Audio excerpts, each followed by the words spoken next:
안녕하십니까. 건국대 사학과 신병주 교수입니다. 아마 많은 분들이 조선시대 왕 이름은 태정태세, 문단세, 예성현중, 임명선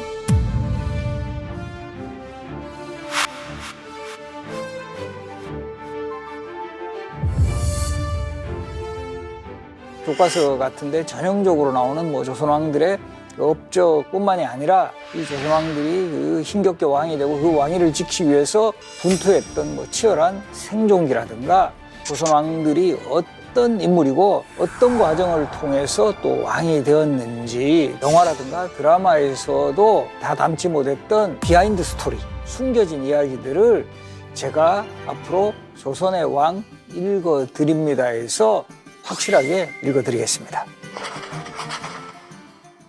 가장 처음으로 살펴봐야 할 왕은 당연히 우리 조선이라는 나라의 문을 연 창업군주 태조 이성계 이야기인데요. 사실 이성계는 원래 고려시대에 훨씬 더 많은 삶을 살았던 인물이고 고려시대에 무장으로 활동했던 인물이거든요.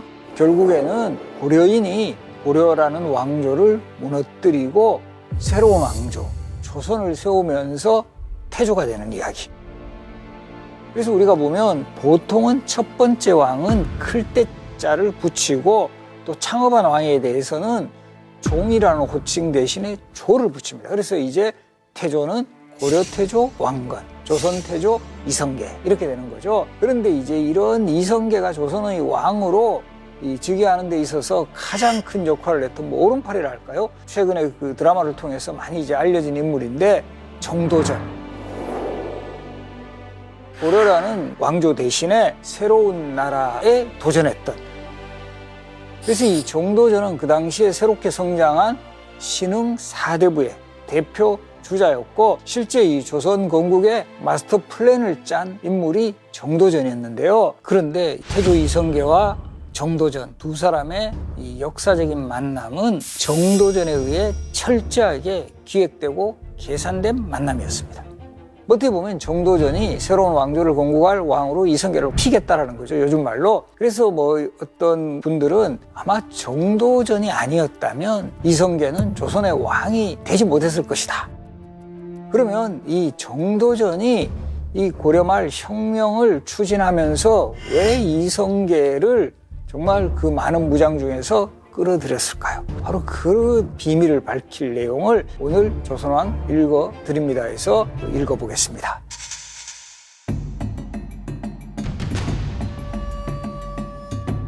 그 당시에 이성계가 살던 지역은 고려 땅도 아니었어요.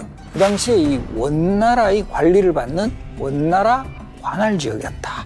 그래서 지금의 함경도라든가 그 함경도 너머의 땅은 원나라가 한때 고려를 복속시키면서 이 지역에 쌍성 총관부를 설치를 해서 원나라가 통치하던 지역이었어요. 근데 가만히 생각하면 이성계 저 전주뿐 아닌가? 우리 전주의 한옥마을에 가면 이성계 관련 유적지도 많고 당연히 전주이시고 전주뿐인데 왜 저분이 동북면 지역까지 가서 사셨지? 그 비밀은 바로 이성계의 그 4대조 할아버지인 이한사라는 인물하고 관련이 있습니다. 4대조 이한사라는 분이 전주 지역에 이제 관청에서 일하는 기생하고 요즘으로 치면 약간 스캔들 같은 게 있었어요. 그 당시 전주 지역 고을 수령이 상당히 이제 좀 분노를 하고 이 서로 간에 이제 관계가 악화됩니다. 이러다 보니까 그 이한사는 이곳에서 힘들게 사는 것보다는 차라리 딴 지역에 가서 살자. 그렇게 해서 정말 이례적으로 지금의 완전 동해안, 전주에서 한참 가야 되죠. 바로 이 삼척 지역으로 가족 전체가 옮겨서 살게 됩니다. 그런 이한사가 왜 또 저 함경도 북쪽 원나라 땅으로 또 가게 됐을까? 이게 참 운명일까요? 삼척 지역에 딱 터를 잡고 살고 있는데 그때 트러블이 있었던 수령이 또 이곳에 또 신임 수령으로 온다는 거예요. 이게 참 드라마 같은 현실이 돼버리죠. 그러니까 이한사는 아예 이번에는 정말 저 사람이 도저히 오지 못할 것 같은 곳 바로 이 고려의 북쪽 끝 변방 중의 변방이었던 동북면 지역으로 이주를 하게 되었습니다.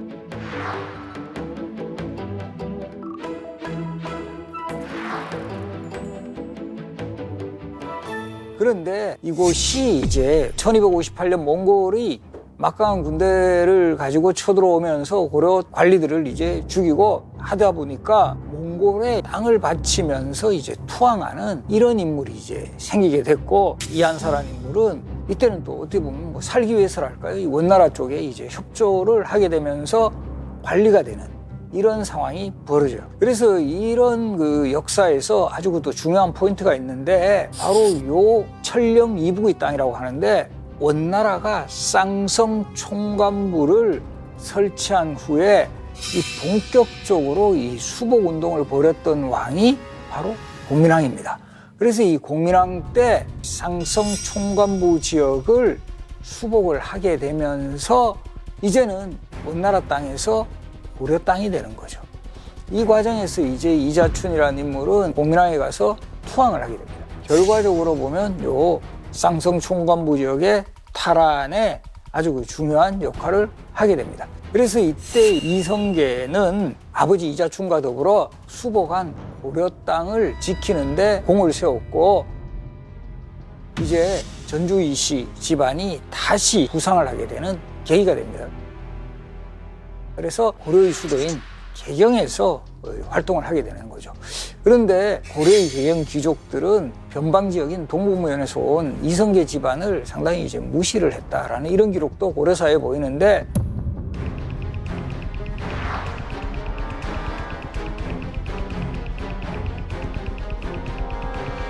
그럼에도 불구하고 공민왕은 이자춘을 상당히 신임을 했고, 그리고 이성계 집안은 이제 본격적으로 이성계가 출생하던 무렵은 전체적으로 보면 원나라에서 이제 명나라로 세력이 교체되던 시기였는데, 도적대가 있어요. 머리에 붉은 수건을 두르고 돌아다녔다 해서 홍건적이라고 하는데, 붉을홍 수건건, 이러면서 이들 중에 일부가 고려 영토를 노리게 되는 이런 상황. 여기에 또 남쪽에서는 왜구들이 연달아 고려를 침범하는, 기록으로 정리된 왜구의 침입 횟수만 보더라도 1350년부터 고려가 멸망하는 시기까지 수백 회 정도가 될 정도로 왜구의 침범도 심했다. 북쪽으로는 원나라, 홍건적, 남쪽으로 왜구. 그래서 어떻게 보면 고려 말 가장 외환이 심했던 이런 시기다. 이런 그 상황 속에서 바로 이성계 집안 또 직접적인 그 관련성이 있어요. 바로 이 1361년 아버지 이자춘이 사망을 하게 되는데, 이때 이 원나라 군에게 대패한 홍건적이 고려의 수도 개경까지 쳐들어와요. 그래서 공민왕은 지금의 안동 지역으로 피난을 가요. 그 과정에서 아마 여기도 그런 경험 있으신 분들 많은데, 운동회 같은 거 할 때 노다리 밟기라고 해서 그 노다리 밟기의 기원이 된 게, 공민왕이 노국공주하고 피난 갈 때 이 공주를 강을 잘 건널 수 있도록 다 등을 굽혀서 이렇게 건너게 했다. 그리고 이때 이 공민왕이 머물렀던 장소가 안동에 가면 지금도 영호로라는 정자가 남아있거든요. 바로 그곳이 공민왕이 피난을 했던 곳이에요. 개인적으로 이 안동 출신이어서 잘 알고 있는데, 초등학교 때 맨날 거기 소풍 갔거든요. 그때는 공민왕의 뭐 유적지 이런 거는 잘 몰랐는데, 나중에 보니까 이곳이 공민왕이 피난을 왔고 노다리 밟기에 바로 이 역사가 시작된 곳이다.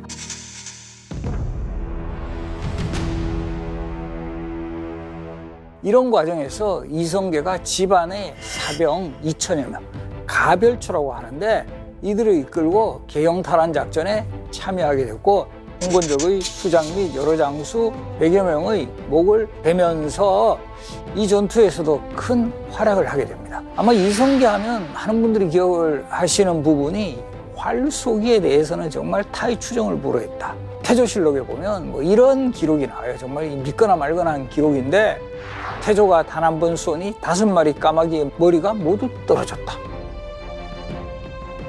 그때 보면 이 까마귀들도 상당히 어리버리했다. 그 부분 옆에 있는 동료가 맞으면 어디 도망을 가야 될 건데, 갑자기 옆에 있다가 이성계였던 그 활쏘기 솜씨에 정말 어떻게 보면 조력자가 된 거고, 그 다음에 이 고려 말에는 공민왕이 신하들에게 활을 쏘게 하고 이를 구경했는데, 이것도 대단하죠. 이성계가 100번을 쏴 100번을 다 맞히는 것을 보고 탐복했다. 우리 요즘 뭐 양궁 올림픽에서 중계하지만 계속 텐 이렇게 쐈다라는 거예요. 그리고 이성계는 본인도 뛰어난 그 활쏘기 솜씨도 있었지만 이 주변에 사병이 있었어요. 가별초라고 하는데 직가자에다가 별초를 써. 되게 이제 훈련도 잘 돼 있었고 또 아무래도 이 집안의 사병들이니까 충성도가 매우 높아요. 그래서 이들 병력들이 이성계가 여러 전투에서 상당한 그 성과를 얻는데 아주 그 중요한 역할을 했다. 이렇게 보시면 됩니다. 그리고 이제 앞에서 소개했지만 원명 세력 교책이다라는 이런 어떤 시대적 조건이 상당히 이제 중요하다고 제가 말씀드렸고 또 여기에는 또 누가 등장을 하냐면 공민왕이 등장을 해요. 우리가 보면 고려 시대는 충자 돌림의 왕 때부터 몽골의 복속이 되는 시기예요. 소위 부마국 체제라 그래가지고 고려의 왕은 몽골 황제의 사위가 되는 거예요. 그런 과정에서 몽골에 충성을 한다는 뜻으로 충렬왕, 충선왕, 충수왕, 충해왕, 충목왕, 충정왕까지 6대의 충자 왕들은 다 그런 시기를 겪었고 바로 요 충정왕 다음에 31대 왕이 공민왕이에요. 이 왕의 호칭부터 이제 충자 안 들어가잖아요. 그럼 결과적으로 이제 몽골의 간섭에서 벗어났음을 의미하는 바로 그런 모습인데 그래서 이 공민왕은 즉위한 직후에 바로 몽골 복장을 다 벗어버리고 변발도 하지 않았다. 이런 기록이 나와요. 그러면서 본격적으로 자주화 정책을 추진해 나가니까 당시 몽골, 즉 원나라 입장에서는 상당히 신경 쓰이잖아요. 그래서 1364년에는 고려의 왕인 공민왕을 바꾸려고 해버려요. 사실 이런 사례가 몇 번 있었어요. 이 충렬왕 때도 충렬왕 폐위시켰다가 그 아들인 충선왕 복위시키고 이런 여러 사례가 있었는데 그래서 이 원나라에서 그 관례대로 공민왕이 마음에 안 드니까 자신들의 입맛에 맞는 이 왕을 교체하려고 한 거예요. 이 과정에서 아주 그 중요한 역할을 하게 되는 게 바로 이성계인데 바로 이 공민왕을 지키기 위해서 후대에는 완전히 그 무장 세력으로 라이벌이 되는 최영 장군과 함께 공민왕을 지키는 전투에 참여를 해서 덕훈군 세력을 물리치게 됩니다.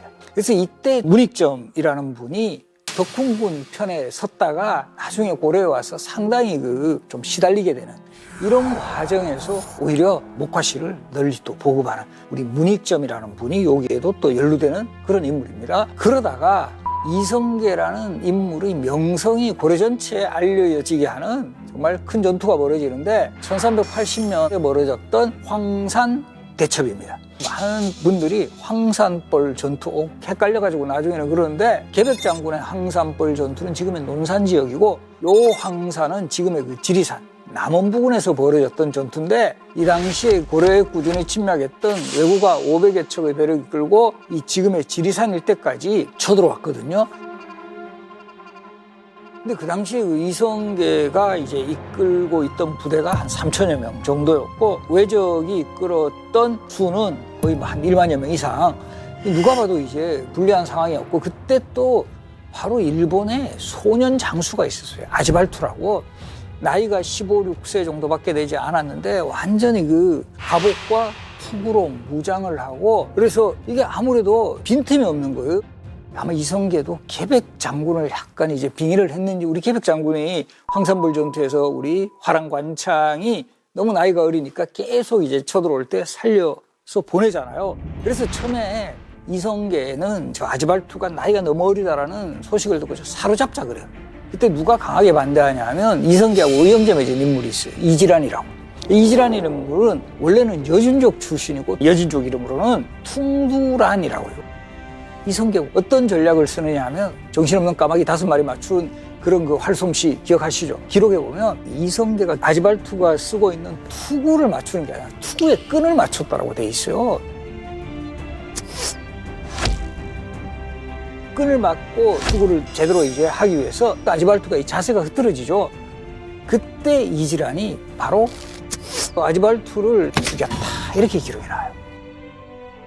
그래서 이 전투 황산 대첩을 계기로 해서 이성계의 명성은 확 또 올라가고 정말 고려를 위기에서 구한 영웅으로. 그래서 이 황산 대첩에서 승리한 이후에 우리 또 보면 이성계 관련 유적지가 많아요. 우리 지금 마이산 가면 이성계가 이때 꿈에 금척을 받았다. 이건 뭔가 왕이 될 그야말로 징조 같은 거예요. 근데 딱 이렇게 마이산 쪽으로 가다 보니까 너무 꿈에서 봤던 산하고 똑같은 거예요. 그래서 그곳에서 머물렀다. 그리고 전주로 오는 거예요. 그래서 전주에 와서 그곳에서 정말 승리를 축하하는 큰 행사를 열었던 곳이 오목대. 다 그 이성계 관련 그 승전 묻드라 할까요? 이런 장소입니다.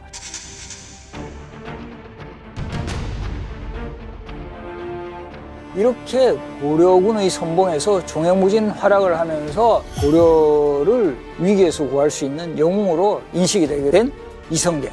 그리고 이 이성계와 운명적인 만남을 가지게 되는 인물. 앞에서도 소개했지만 바로 이 정도전이 등장을 합니다. 이때 정도전은 당시의 친원파 세력에게 배척을 받아가지고 나주의 거평부곡에서 유배 생활을 하다가 이제 세상을 바꿔야 되겠다.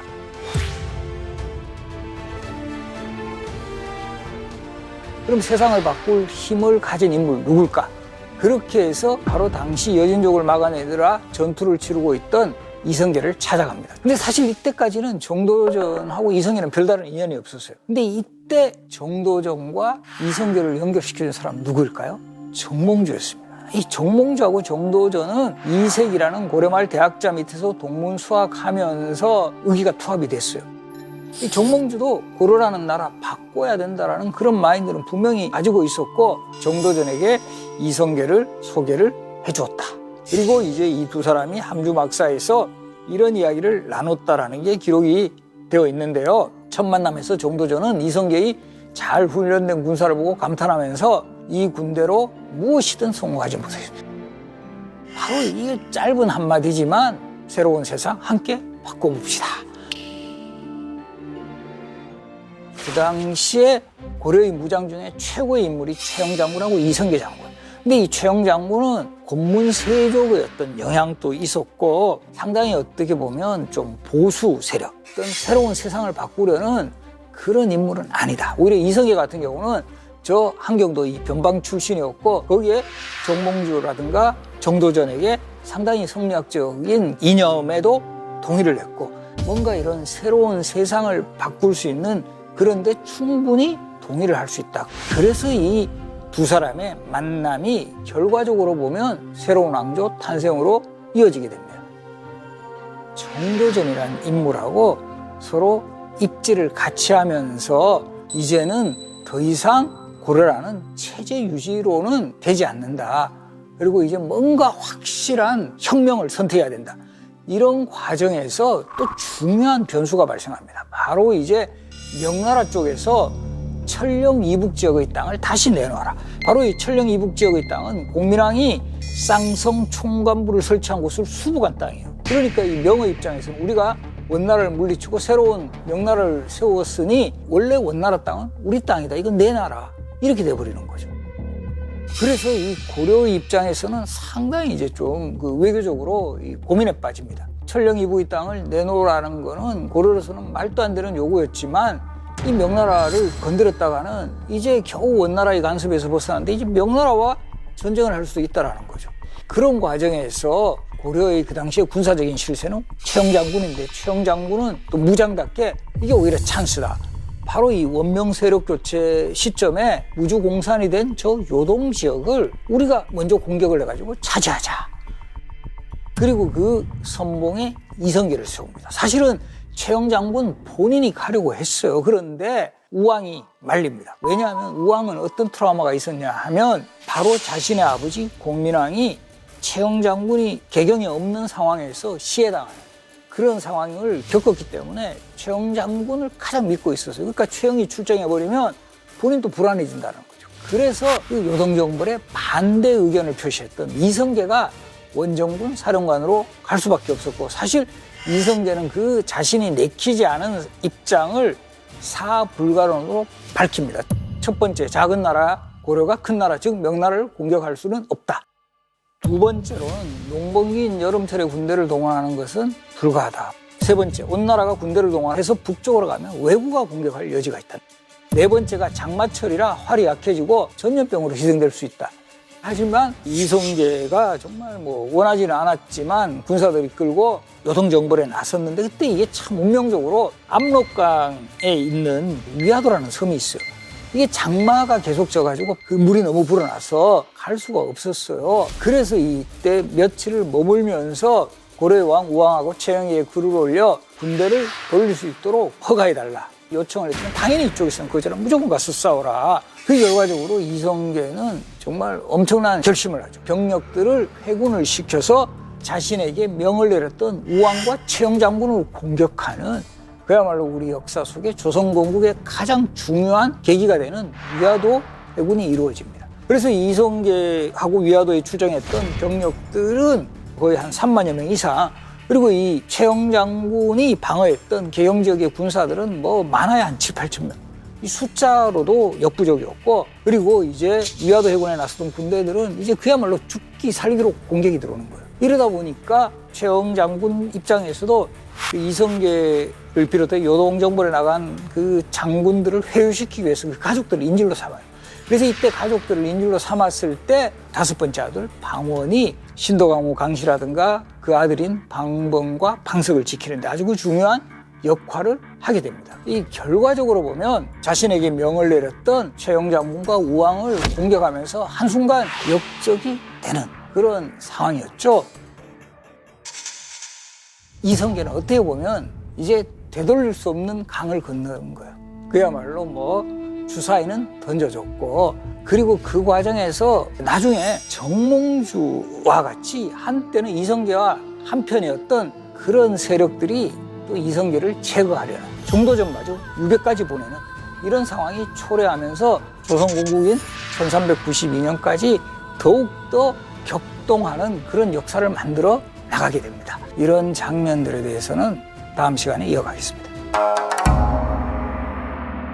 드라마 속에서 이성계의 역할을 했던 배우들이 많이 등장을 했습니다. 기억에 남는 장면은 바로 이 한경도 사투리 쓰는 장면이에요.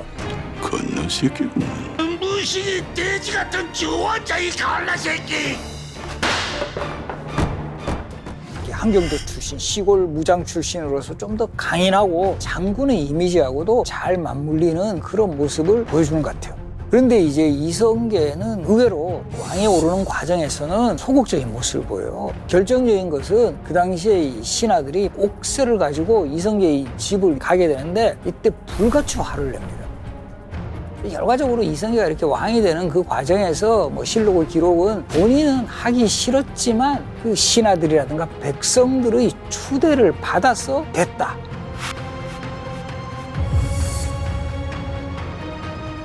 이런 조선건국 여러 이야기들 조선의 왕 읽어드립니다에서 본격적으로 파헤쳐 나가겠습니다.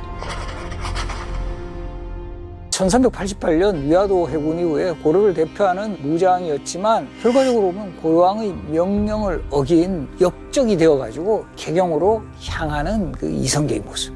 이성계가 말머리를 돌렸다는 소식을 들은 우왕은 상당히 당황했고 이성계를 잡기 위해 반란군을 잡은 자들에게는 뭐 큰 상을 주겠다라고 뭐 여러 가지 당근책을 썼지만 결과적으로는 되지를 못했어요.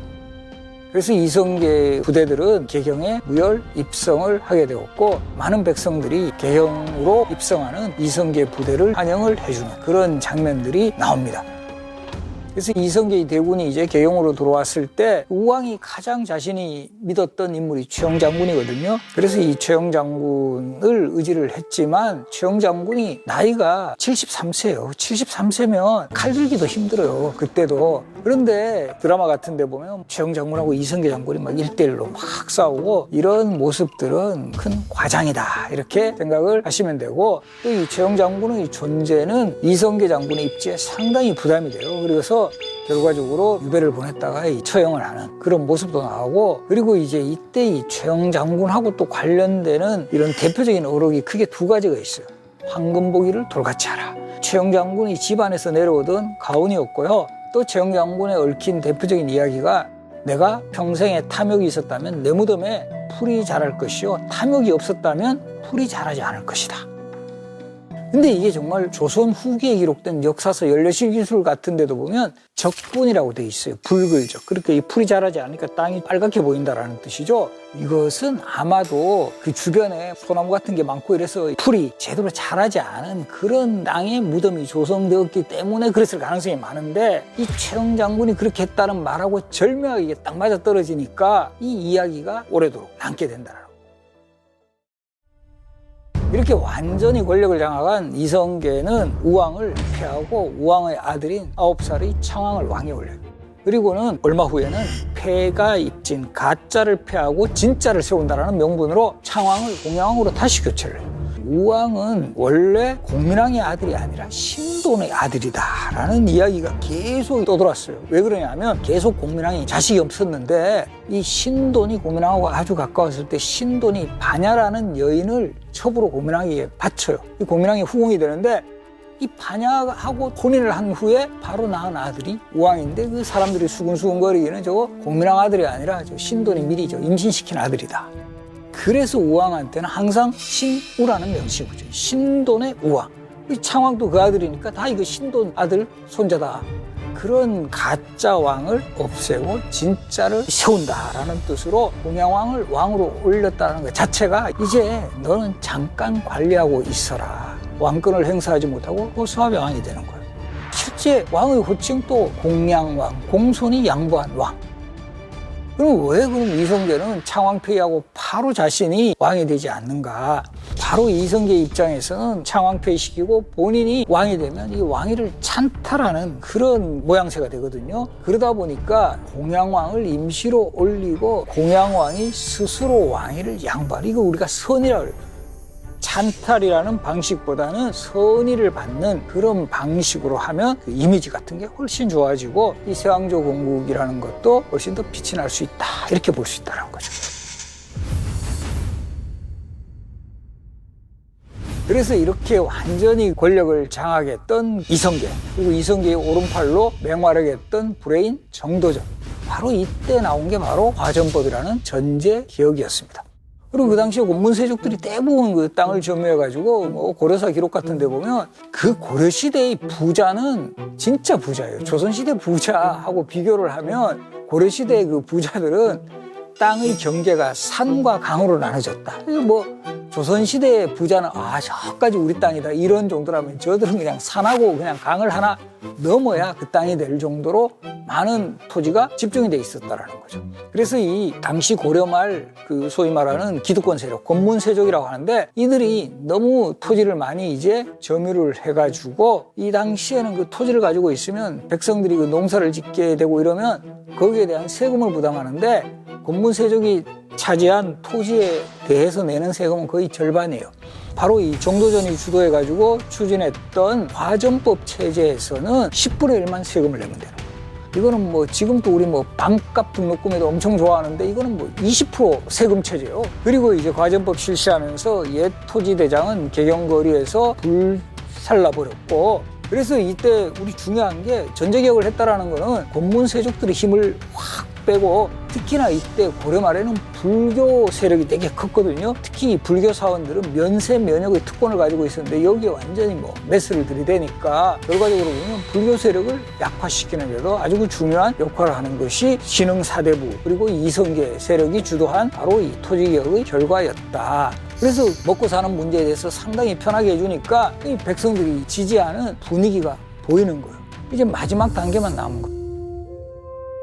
이제 공양왕 아웃시키고 본인이 왕이 되는 소위 말하는 역성혁명, 바꿀력 성시성 혁명. 마지막에 그래도 의외로 정말 허수아비양이라고 생각했는데 바로 이 공양왕이 저항을 하는 거예요. 이 공양왕 입장에서는 자기도 폐위되면 죽게 된다. 이판사판으로 이제 이성계 세력을 견제하는 입장을 보이게 되는데, 그리고 이때 공양왕이 마지막으로 손을 잡는 데 있어서 중요한 역할을 하는 인물이 바로 정몽주입니다.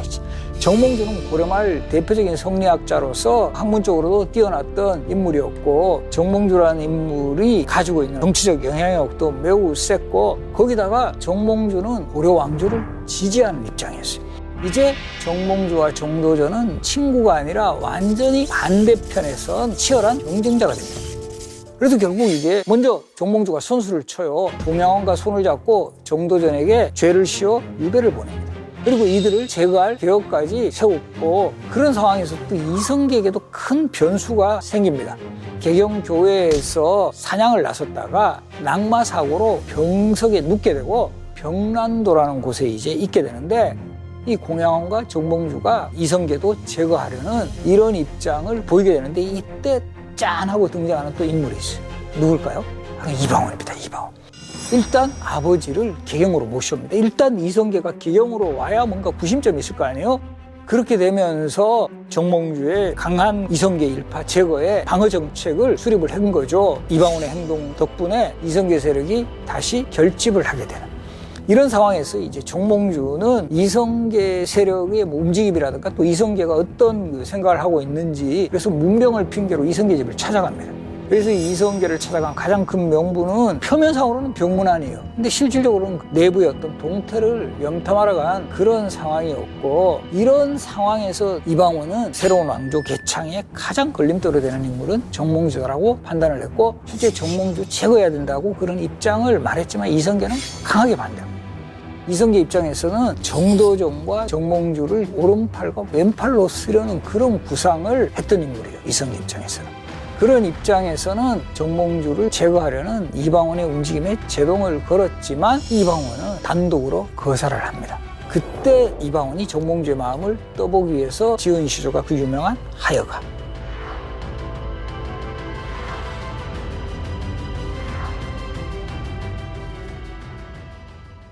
이렇게 이방원은 정말 그때 밤새도록 이거 연구했을 거야. 저 사람 마음을 잡으려면 내가 어떻게 이 참표현 딱 정몽주한테 던졌는데 정말 정몽주는 뭐 한치의 고민도 없이 알파고처럼 바로 이 몸이 죽어주고 100번 고쳐주고 연습도 안 했는데 다 맞아요. 3434 마지막에 3543 nim양한 일편단심이야 가실 줄이 있으라. nim양한 님이 뭐지? 이거는 조선이 아니다 고려다. 고려에 향한 나의 충절은 변함이 없다. 확실하게 마지막 정몽주 입장을 파악을 했고 이제 문병을 마치고 돌아가는 정몽주를 부하들을 시켜서 지금의 개성 선주교에서 내려친 철퇴를 맞고 운명을 냈고 그때 흘린 피가 지금 또 남아있다. 근데 이것도 뭐 실록의 기록에 보면 정몽주 선생이 도망을 가서 사실은 개성마을 동구에서 부하들에 의해서 칼에 찔려 죽었다 이렇게 나옵니다만은 이것도 야사에는 정몽주 선생이 죽은 곳에 결국 대나무가 또 자랐다. 그래서 선주교예요. 어쨌든 팩트는 이방원 세력에 의해서 정몽주 선생이 희생을 당했다. 근데 이제 반전이 또 일어납니다. 이 정몽주를 죽인 거에 대해서 이방원은 상당히 아버지한테 칭찬받을 줄 알았거든요. 근데 막 이 소식을 들은 이성계가 불같이 화를 냅니다. 네 때문에 내가 이렇게 이미지 관리가 이렇게 됐다. 이 앞에 소개했지만 이성계 상당히 명분을 중시하는 사람인데 그만큼 이제 화가 났고 이 사건 이후로 방원은 이성계 입장에서는 제 컨트롤하기 힘드네. 그래서 이때 이후에 조선건국 그리고 조선건국 이후에도 계속 요즘 표현으로 하면 방원은 팽을 당하는 처지에 놓이게 되고 그 빈자리에 정도전 원톱 체제로 가게 되는 바로 그런 상황을 맞이하게 됩니다. 그래서 이 1392년 7월 17일이 조선 건국일로 우리가 보고 있는데요. 그 전날 옥새를 들고 이성계의 집으로 이제 찾아간 신하들에 대해서 이성계가 불같이 화를 내지만 실질적으로는 왕이 되려는 그 수순에 불과했다. 그때 보면 퍼포먼스를 하는 거죠. 그때 그냥 냉큼 그래 너희들 이제 드디어 내가 원하는 것을 가져왔구나 이러면 포만 나잖아요. 막 계속 내가 뭐 이렇게 안 하려고 하는데 너희들이 이렇게 하면 어떡하냐고 막 화를 내는 그런 장면들이 나오는데 결과적으로 보면 옥새를 받아서 개성의 수창궁에서 즉위식을 올리게 됩니다. 그리고 이때까지 국호는 그대로 고려였어요. 그리고 이제 고려의 왕으로 궁궐에도 출퇴근하면서 나는 왕위를 빼앗은 사람이 아니다. 나는 선의를 받아서 왕이 된 사람이다라는 이미지를 이제 강하게 했고 특히 정도전과 같은 인물이 중심이 되어서 우리 국호를 그럼 뭘로 하지? 그래서 이때 중요한 게 조선이라는 국호에는 단군조선과 기자조선의 역사를 계승하자라는 의미가 담겨 있어요. 이때 또 중요한 게 고려 후기에 단군 신화가 본격적으로 우리 역사에서 소개가 돼요. 이련이 삼국유사에서. 단군 아래 우리는 한민족이다라는 그런 역사의식이 본격화됩니다. 거기다가 단군 조선 이후에 기자라는 인물이 바로 우리 땅에 중국의 선진 문화를 도입시켜줬다. 이 기자조선에서는 중국의 문화도 수준이 높은 문화국가로서의 의미가 있다. 그래서 단군조선의 조선과 기자조선의 조선을 따서 국호를 조선으로 했고 이게 형식상으로는 당시 중국의 황제인 홍무제의 결재를 받게 됩니다. 결과적으로 이 조선이라는 국호가 정해지고 조선건국에 기여한 공신책봉이 이루어지는데, 근데 이때 보면 바로 이 왕자들은 대부분 제외돼 버려요. 이방원 같은 경우도 바로 이 공신책봉에서도 제외되고, 앞에 소개했듯이 완전히 이때 요즘 표현을 하면 잠수 타게 됩니다. 거의 뭐 부르지도 않고 이렇게 되다 보니까 이방원의 입장에서는 상당히 좌절을 하게 되는 시기를 겪게 되고, 그러면서 이성계가 또 보면 후계자 지명에서도 방원의 입장에서는 상당히 가혹한 처사가 일어나는데, 바로 이 막내 아들 방석을 세자로 삼습니다. 그래서 이성계가 이 조선건국에 있을 때 나이가 58세예요. 상당히 고령입니다. 그러니까 빨리 후계자를 지명을 해가지고 왕이 되는 수업을 받게 해야 되는데, 이성계에게는 첫 번째 왕비였던 신의왕후 한시와의 사이에서 방후, 방과, 방의, 방간, 방원, 방현 이렇게 6명, 계비인 신도왕후 강씨 사이에서 방범, 방석 두 아들을 두었는데, 당연히 방후를 세자로 책봉하는 게 그냥 수순이에요. 적장장. 근데 의외로 막내 아들 방석을 세자로 책봉한 데는 바로 이 두 번째 부인 신덕왕후 강씨의 입김이 컸다. 실제 기록에도 보면 방후를 세자로 결정하려는 그런 회의 소식을 문뒤에서 엿듣고 눈물을 흘리면서 하소연했다라는 기록도 나오고요. 이거는 뭐 기록에는 나오지 않지만, 이건 뭐 밤에 잠자리라든가 이런 데서 상당히 이성계를 막 이렇게 했을 거예요. 우리 막내 왕 안 시켜주면 나 죽어버려요. 막 이러면 이성계 입장에서 상당히 흔들리지 않아요? 이때 조선건국에 있을 때 나이가 58세인데, 요즘 같으면 58세 같으면 뭐 짱짱이가 야 그러지 마 이러지만, 그 당시 같으면 거의 뭐 한 70대 후반? 마음도 약해지고 알았다 해줄게 이렇게 된 거고, 여기다 누가 가세하냐면 정도전이라는 인물이 방석의 세자 책봉을 상당히 찬성을 하고 나왔어요. 왜냐하면 정도전은 조선이라는 나라는 왕보다는 재상이 중심이 돼야 된다. 즉 신하가 중심이 돼야 된다. 가장 능력 있는 재상에게 나라를 맡기면 훨씬 더 좋은 시스템을 만들 수 있다. 그래서 나이가 많은 방과 같은 또는 방원 같은 세자보다는 아직 나이가 어린, 방석 그때 11살이거든요. 손이 많이 필요한 이런 세자가 후계자가 되면 정도전 자신의 역할도 훨씬 커질 수 있다. 이런 판단에서 방석의 후계자 지명, 즉 세자 책봉이 이루어지게 됩니다. 이 과정에서 물론 방원은 철저하게 배척이 되었고요. 이후에 이성계가 왕이 된 후에 정도전의 역할은 더욱더 커지게 됩니다. 바로 이 세왕조 조선이 건국되면서 가장 또 필요했던 게 이 수도 이전이에요. 태조 이성계 입장에서는 개경이 별로 이렇게 마음에 들지 않아요. 개경이란 도시도 500여 가까이 고려 왕조의 수도였고, 특히 개경의 귀족 세력들이라든가 이런 사람들 입장에서는 뭐 이성계같이 저 변방의 시골 출신 장군이 이제 새로운 나라의 왕이다, 이게 받아들여지지 않아요. 그래서 개경 근처 두문동이라는 곳에 있었던 관리들은 대부분 출사를 거부해버려요. 그렇게 해서 나온 유명한 말이 뭐가 있죠? 두문불출. 두문동에 살았던 사람들은 다 출사하지 않았다. 그래서 두문동 72연이라고 하는데,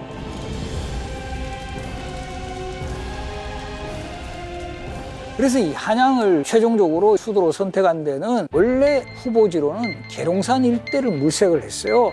그러다가 그 하륜이라는 인물이 이런 풍수지리에 좀 능했던 인물인데, 바로 지금의 서울 쪽이 좋다. 이 하륜은 근데 서울 지역 중에서도 무학, 지금의 안산이에요. 그런데 정도전하고 무학대사 이런 인물이 중심이 돼서 그래도 한양이 훨씬 더 수도에 적합하다라고 이제 의견을 제시했고, 정도전의 건의를 받아들여서 한양이 최종적으로 결정이 됩니다.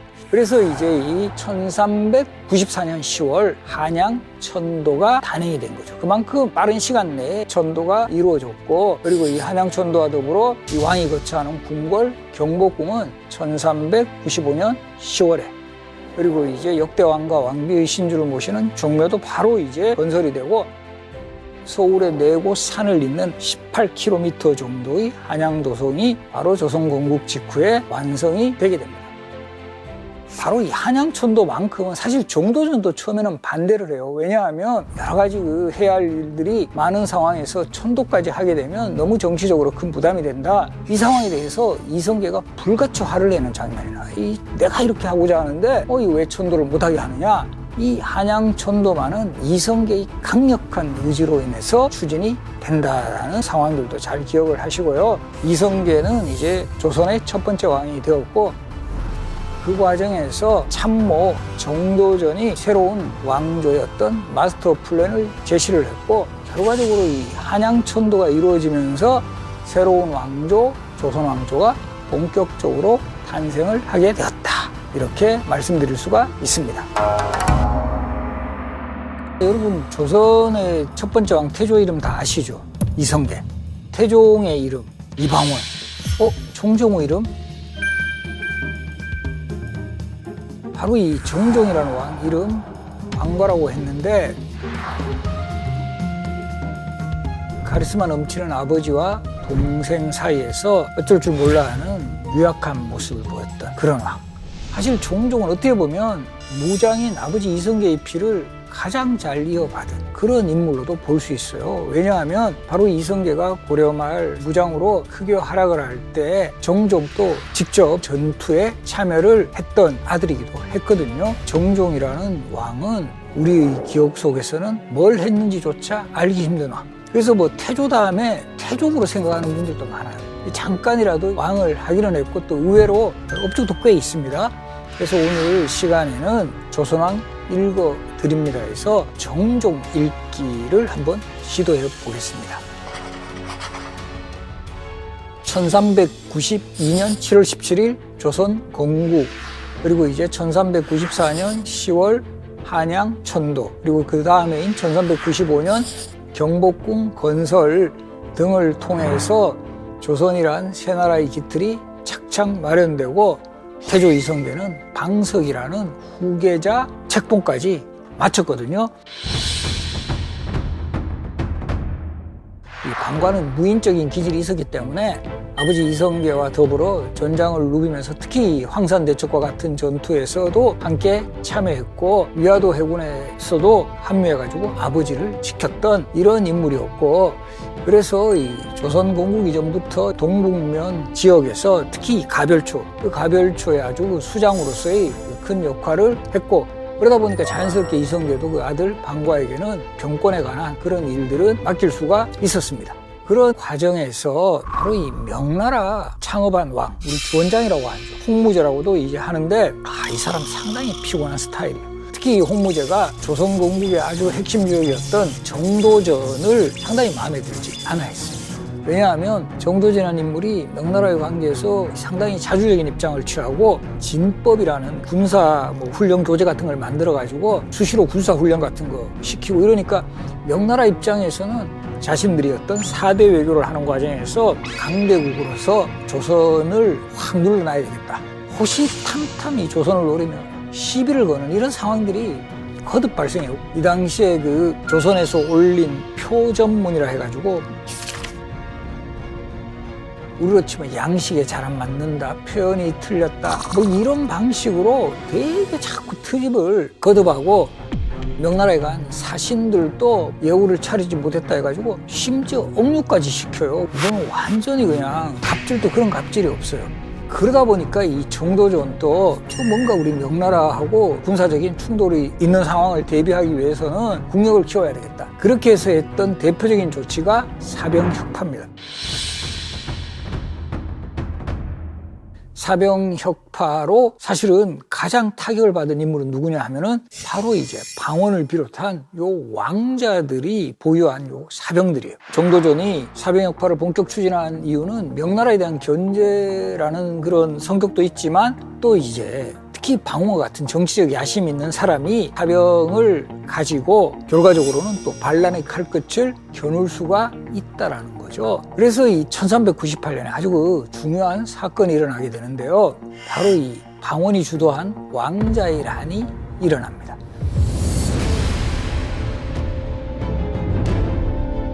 방원은 항상 맺혀 있었어요. 뭐가 맺혀 있었냐 하면 가장 그 건국에 결정적인 역할을 했던 본인이 팽을 당했다라는 거죠. 본인 입장에서는 정몽주를 제거한 것이 새로운 왕조 건국의 전환점이 된 큰 거사였는데 이게 오히려 아버지의 미움을 샀고 정도전은 승승장구하는 반면 자신은 제대로 대우를 받지 못하는 이런 상황에 그때 이제 이방원의 타겟은 누구였냐면 정도전이에요.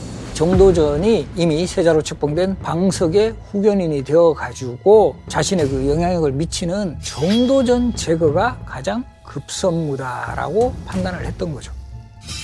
정도전의 동선을 계속 살피고 있는 과정에서 정도전이 술자리를 하고 있다라는 정보를 입수를 하게 되는 거예요. 그때 마침 방호는 그 아버지 문병을 이유로 경복궁에 들어가 있었다라는 거죠. 이때 이제 누가 중요한 역할을 하냐 하면 방원의 부인인 원경왕후 미씨. 바로 이때가 찬스다.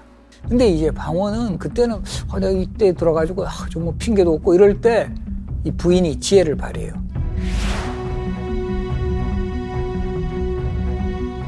그래서 나오게 된 거예요. 바로 이제 술을 마시고 있던 정도원을 찾아가서 목을 매라. 왕자의란을 주도했던 태종, 즉 이방원의 명분은 뭐냐 하면 아버지가 판단 잘못해가지고 막내를 세자로 올린 거, 이게 정상적인 게 아니다. 나는 제대로 정상적인 상황, 즉 적장자가 후계가 되는 그런 상황을 만들려고 했다. 그럼 적장자 누구인가? 방후가 제일 위청이었지만 방후는 이미 1393년에 돌아가셨어요. 실록의 기록에 보면 소주를 너무 많이 마셔서 돌아가셨다, 이렇게 기록이 되어 있습니다. 이 좀 소주 좋아하시는 분들은 한번 고려해 볼 상황이고요.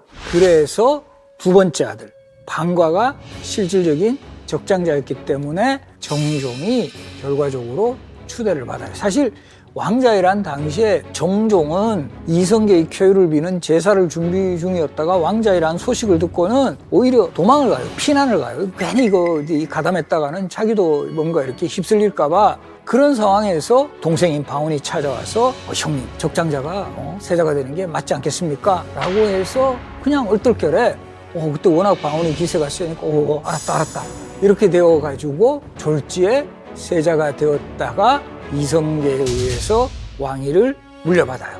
이성계는 상왕이 되고 방과가 조선의 두 번째 왕으로 즉위하게 되면서 정종이 되는 거예요. 자, 여기서 또 하나 우리 토막상식 한번 알아볼까요? 이 정종이 왕이 되었을 때 나이가 42살이에요. 상당히 나이가 많죠. 왜 그렇게 되느냐 하면 조선시대는 후대왕은 전왕이 오래 사시면 사실수록 후대왕의 즉위할 나이는 많아지는 거예요. 그렇지 않나요? 원래 조선시대 왕 중에 살아만 계셨다면 가장 최고령으로 즉위할 뻔한 왕은 사실은 사도세자예요. 영조가 83세까지 장수하셨잖아요. 근데 사도세자는 아시다시피 28살에 이모 화변으로 기주에 갇혀 죽었던 거고, 보통 창업한 왕은 또 나이가 많아요. 태조 이성계가 왕으로 즉위했을 때 나이는 제일 많기는 해요. 58세. 근데 이성계는 약간 특수한 상황이죠. 창업한 왕이고, 승기한 왕 중에서는 정종이 제일 많다. 42살에 즉위를 했고, 가장 어린 나이에 즉위한 왕은 헌종이 8살. 요즘으로 치면 초등학교 1학년에 왕이 된 사례고, 평균적으로는 20대 후반에서 30대 초에 왕이 되는 그런 경우가 제일 많습니다. 그리고 이제 정종이 정확히 2년 정도 왕으로 재위해 계셨는데, 정종의 업적 기억나는 거 있어요? 뭐 정종도 잘 모르겠는데 뭐 정종의 업적이 있는가? 큰 업적이 있어요. 우리가 보면 1394년 10월에 한양천도 단행했다 그랬잖아요. 근데 바로 이 정종이 왕이 된 그 다음에인 1399년에 환도를 합니다. 개경으로. 어떻게 보면 정종의 뭐 큰 업적이에요. 근데 이때 흥미로운 것은 실록의 기록에 보면 경복궁에 뭐 까마귀가 와서 울부짖었다, 뭐 여러 가지 그 좀 재변의 징조 같은 거는 물론 보여요. 근데 이 정종이 개경으로 다시 환도한 가장 큰 이유는 이 서울의 경복궁이 너무 불편한 거예요. 이때까지만 해도 개경은 500년간 고려 왕조의 수도였고, 이제 서울은 새로운 그 왕조의 수도니까 기반 시설이 너무 없었을 가능성이 높아요. 그렇지 않나요? 서울에 오니까 뭐 무슨 마트도 없고 병원도 없고 뭐 동시 상영관도 없고 막 이러다 보니까 너무 불편한 거야. 그래서 다시 일단 개경이 좋아 하면서 개경으로 환도를 한 거예요. 어떻게 보면 정종의 가장 큰 업적 중에 하나다, 이렇게 볼 수가 있습니다. 정종이 그래도 뭐 얼굴마담 형식의 왕이긴 했지만 여러 가지 왕으로서의 업적 같은 거를 이제 수행하고 있을 때, 이때 또 불만을 표시하는 인물이 있어요. 누구냐 하면 네 번째 이 방간이 상당히 그 좀 정치적 야심이 있었던 인물이고, 특히나 방간은 방원도 지금 왕위를 노리는데 내가 못할 게 뭐 있어, 약간 이런 마인드를 가지고 있는 거예요. 그리고 이럴 때 꼭 부추기는 사람이 등장을 해요.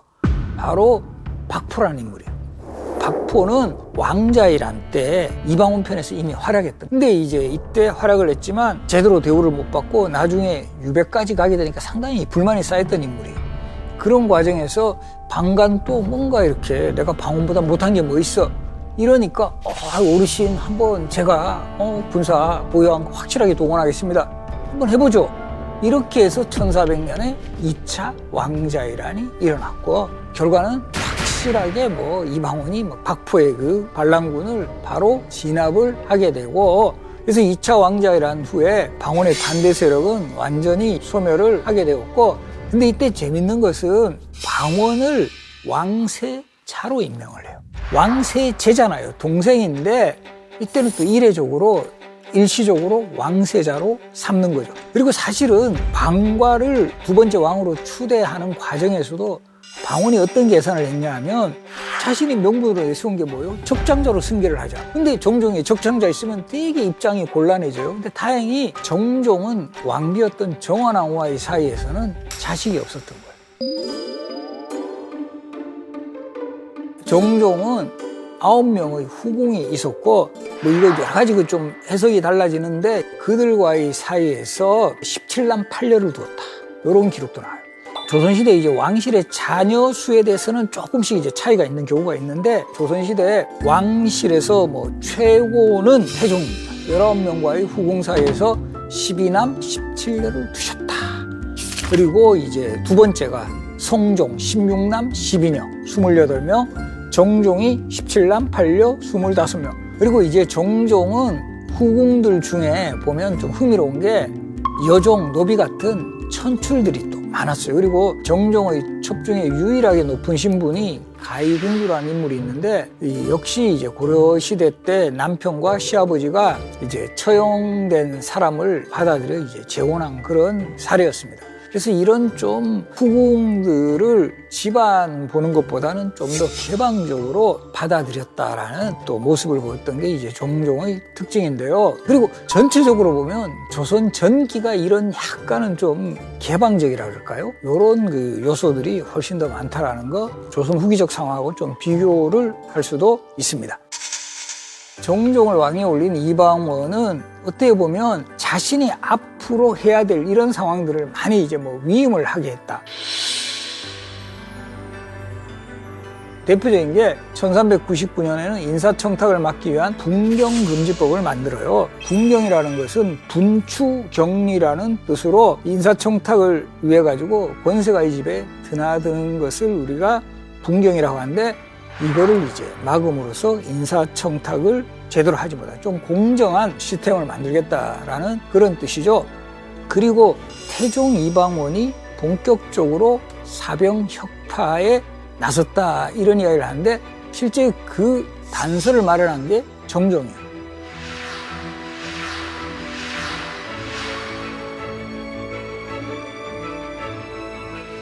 정종 때 방원의 의중이 컸을 거라는 거죠. 이 방원 자신이 경험을 해봤던 거죠. 정도전이 진행했던 사병혁파 때문에 상당히 곤욕을 치루었고 자신이 이제 왕자회란을 일으킬 때 바로 이 사병을 동원해가지고 결국 성공할 수 있었거든요. 그러니까 그런 이치를 잘 알고 있기 때문에 오히려 방원은 더 철저하게 사병혁파에 나섰고 방원의 어떤 정책을 위임받았던 정종은 바로 이 사병혁파를 진행을 하게 되었습니다. 정종은 방원의 뜻대로 스스로 왕의 자리에서 물러나고 상왕이 됩니다. 이렇게 됐을 때 태조 이성계까지 살아계셨어요. 그래서 태조는 태상왕, 정종은 상왕, 태종은 현재 왕이 된 이런 시스템입니다. 정종은 사실 처음부터 왕이 되고 싶은 생각도 없었어요. 그래서 이제 잘 방원에게 왕위를 물려주는 오히려 왕의 자리에서 물러나니까 훨씬 더 홀가분하게 정종 같은 경우는 격구 그리고 온천욕 아주 즐기셨고요. 사냥 정말 속 편하게 취미 활동 하셨기 때문에 이 19년 동안 상왕의 자리에서 평안하게 보내시다가 그 당시로 치면 장수죠. 63세. 그래서 우리 조선왕 중에 최장수가 영조 83세, 태조 이성계 74세, 고종 68세, 광해군 67세, 정종이 랭킹 5위예요. 왕으로 즉위했을 때 랭킹 2위. 그래도 나름대로 기록은 있습니다. 근데 이제 정종은 사실 죽어서까지 인정받지 못한 왕이다. 이게 무슨 말이냐 하면 우리가 보면 조선시대의 왕이 돌아가시면 묘호라 해가지고 종묘의 신주를 모실 때 붙는 그런 호칭을 받아요. 태조, 태종, 세종 뭐 이런 다 묘호라 그래요. 종묘의 신주를 모실 때. 근데 정종이라는 호칭은 바로 이 숙종 때 와서 받게 되니까 거의 정종이 왕의 자리에서 물러난 후 260여 년 만에 정종이라는 묘호를 받게 되었고요. 우리 용벼천 가보면 용벼천가 일장이 해동 육룡이 나르샤 일마다 천복이심. 그래서 이것도 육룡이 누구냐? 목조, 익조, 도조, 한조 이성계의 4대조에다가 태조와 태종입니다. 정종 두 번째 왕인데 빠져버려요. 지워져 버리는 거예요. 그러니까 어떻게 보면 용벼천가 기준으로 보면 정종은 날아가지도 못한 용이다. 이렇게 이제 볼 수 있는 거고요. 그리고 우리가 보면 정종이라는 왕을 또 잘 기억하지 못하는 이유 중에 하나가 조선의 왕 중에 유일하게 현재 우리 대한민국에 무덤이 없는 왕이에요. 어디 있을까요? 북한 땅에 있어요. 지금의 개경 인근에 정종의 무덤인 후릉이 있거든요. 유일하게 무덤마저 북한에 있기 때문에 우리 조선의 왕 정종은 우리에게 더 많은 기억이 나질 않는다. 정종은 태조와 태종이라는 아주 그 이미지가 강하고 선이 굵은 이런 조선의 왕 사이에 잠깐 완충작용을 하는 왕자이란 이후에 혼란한 정말 팽팽한 그 정부의 긴장을 완화시키는 이 과정에 존재했던 왕이었고, 그러나 본인의 존재감을 한양에서 개경으로 다시 환도하는 그런 역할을 했다라는 점에서는, 그리고 또 지금 무덤이 개경 인근에 있다라는 것만 보면 어떤 측면에서는 보면 개경을 정말 사랑한 왕 정종이었다, 이렇게 표현을 할 수가 있습니다.